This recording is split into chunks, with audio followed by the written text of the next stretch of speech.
Bienvenidos al podcast del Departamento de Neuropsicología y el Neurolab de la Universidad del Valle de Guatemala. Soy la doctora Claudia García de la Cadena, directora de la Maestría en Neuropsicología y del Neurolab. En este capítulo hablaremos acerca de la educación digital y la neurociencia. Está con nosotros la ingeniera Angélica Rocha, directora general de Innovación y Tecnología para el Aprendizaje de la Universidad del Valle. Bueno, además de ser ingeniera, tienes una maestría, ¿verdad, Angélica? Bienvenida. Gracias. Sí, justamente una maestría en tecnología educativa. Muy bien, muchas gracias. Muchas gracias, maestra Angélica, por estar con nosotros y empezaremos a hablar sobre pues este tema tan importante que es la educación digital. Y sabemos pues que el cerebro es un cerebro que va cambiando y se va transformando, ¿no? Ya el doctor Alfredo Ardila, que es un neuropsicólogo latinoamericano muy famoso, hablaba de que el cerebro iba a cambiar, a pesar de que evolutivamente nuestro cerebro tarda años y siglos en cambiar, pues esta exposición diferente, pues hace que tengamos un cerebro distinto y tengamos otro tipo de retos y desafíos. Así que vamos a empezar con nuestra primera pregunta, Angélica. ¿Qué significa educación digital? ¿Cómo podemos definir ese término? Ok, una forma sencilla de definir educación digital es como el uso estratégico y pedagógico de estas tecnologías digitales en los procesos de enseñanza y aprendizaje para facilitar la educación, mejorar la educación y extender la educación, diría yo.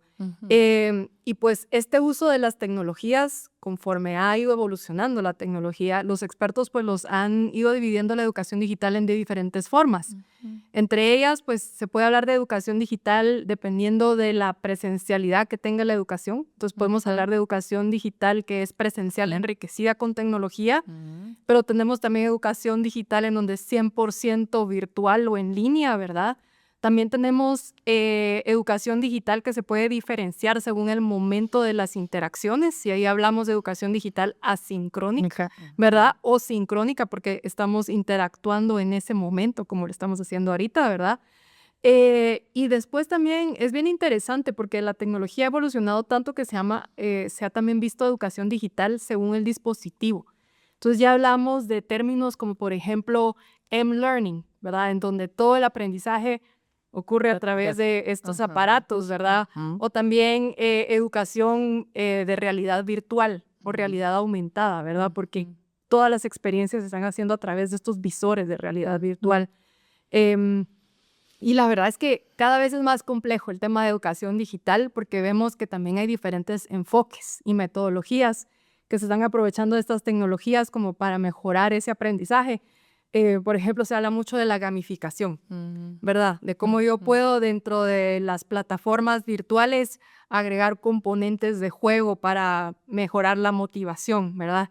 Y a veces lo que sucede es que es tanta ahora la tecnología que se puede incluir en las experiencias de aprendizaje que hay una saturación. Entonces el diseño ahí es bien importante porque puedo yo saturar a mi estudiante de contenidos, de videos, de material. Entonces ese balance en la educación digital vemos cómo ha ido cada vez evolucionando y se requiere ese conocimiento de hasta dónde debe de entrar la tecnología y hasta dónde es mejor dejarla fuera, ¿verdad? Entonces, educación digital se puede decir que es ese como ecosistema, ¿verdad? De herramientas y de plataformas que yo integro en los procesos de enseñanza-aprendizaje. Cuando hablamos bueno, dijiste muchos términos, ¿verdad? Es decir, hablaste de asincrónico, de sincrónico, de enriquecida con tecnología, pero quizá para la gente que está escuchando este podcast, creo que podemos dividir este primer capítulo en concentrarnos en ese enriquecimiento de la tecnología para los aprendizajes. ¿Por qué no ahondamos sobre eso? ¿Qué significa enriquecer un proceso de aprendizaje? Esa es una muy buena pregunta y lo que sucede es que a veces pensamos que enriquecer el aprendizaje es solo meter algo tecnológico como por el efecto wow, ¿verdad? Y realmente enriquecer es de que realmente esté detrás de ese diseño algo que de verdad va a mejorar el aprendizaje.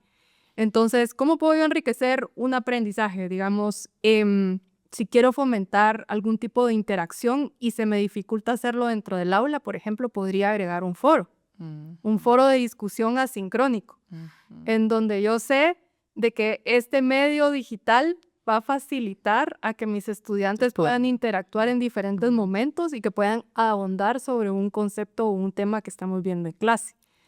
A veces pareciera de que por querer enriquecer pongo cualquier cantidad de videos o jueguitos y realmente no tiene como una misión específica, ¿verdad?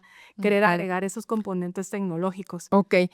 A ver, Angélica, es un desafío para los docentes actuales, ¿verdad? Es decir, no solo la calidad o las características de los jóvenes que tenemos ahora, sino también los rangos de edad de los docentes. Entonces, es un reto, sobre todo pensando en lo que tú decías. Al principio de la tecnología, pensamos que era más fácil meter cosas innovadoras, cosas diferentes.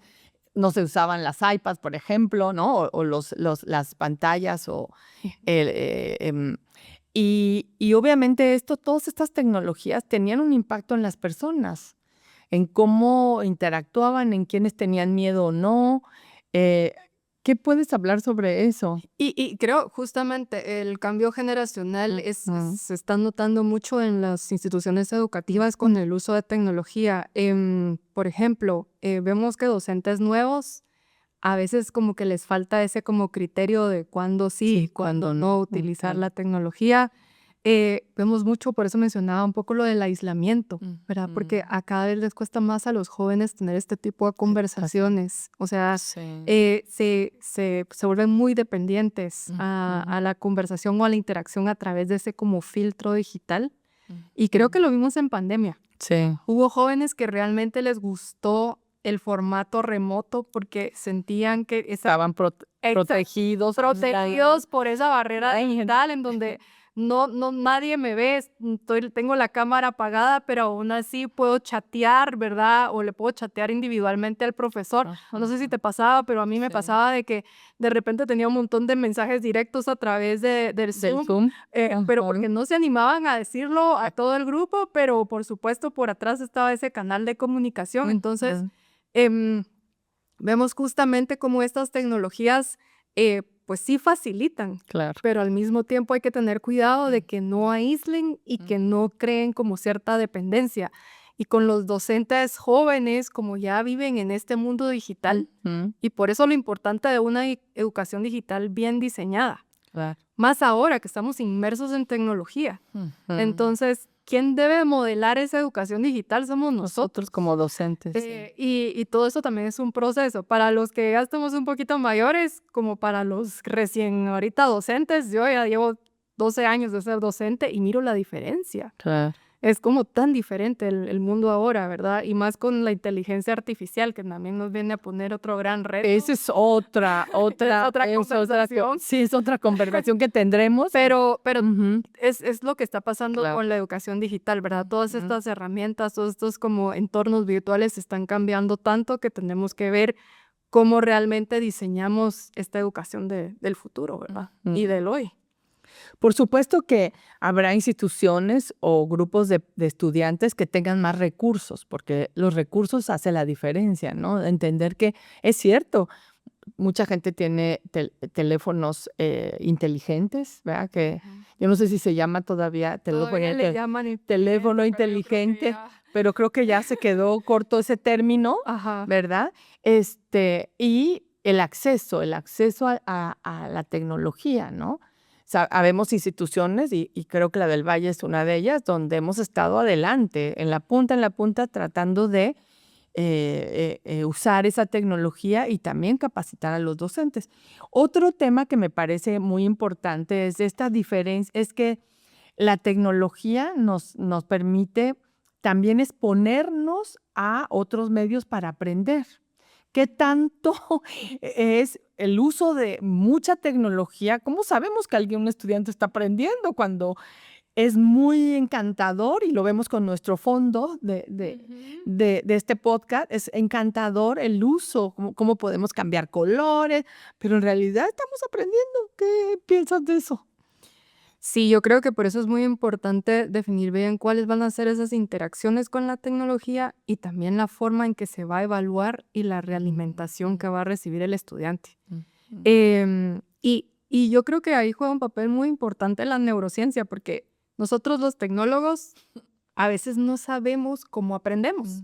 Nos vamos mucho por, ay, wow, miren qué Qué bonito. ajá, pero realmente no conocemos cómo aprende el ser humano. Entonces sí tiene que haber como esa integración entre cómo aprenden las personas y cómo se incluye la tecnología. Exactamente. Porque si no, yo puedo poner un montón de cosas re bonitas, como dices, voy a meter este video súper interesante, después vamos a ponernos los visores de realidad virtual y wow, qué chilero, pero aprendiste algo.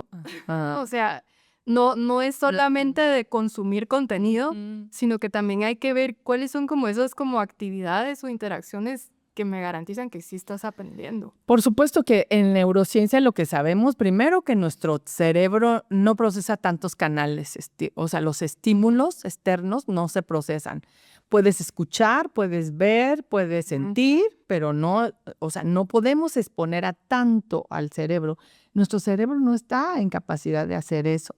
2, creo que cuando usamos tecnología, las evidencias indican que hay que verificar si eso que estoy intentando que aprenda, por ejemplo, voy a ponerte un ejemplo, cuando uno intenta enseñar a un alumno a aprender sobre estructuras del cerebro, si tú no le enseñas un cerebro, claro, en una dimensión, en una foto, pero cuando tú le enseñas, por ejemplo, en realidad virtual, se dan cuenta que el tálamo, cómo es, que tenemos 2 tálamos, y cuando giras en la realidad virtual, el estudiante puede entender claramente por qué ciertas áreas van a eso. Entonces, ahí se justifica y es una ventaja usar realidad virtual. Hoy por hoy lo estamos haciendo en nuestro programa de neuropsicología. El profesor enseña neuroanatomía a través de la realidad virtual. Vamos al laboratorio que está aquí abajo, en nuestro edificio SIT, y ahí los estudiantes aprenden. Y hemos visto, ahora lo vamos a ver, lo hemos visto en las clases, cómo el estudiante tiene más claridad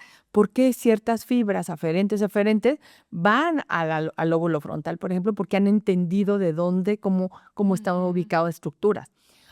Vamos a ver en otro capítulo la física, cómo enseñamos, por qué es tan importante que la persona aprenda en su mente a girar un objeto.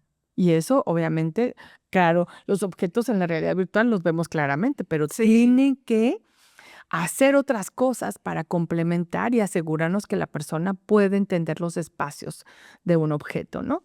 Así que es un tema enorme por qué hablar.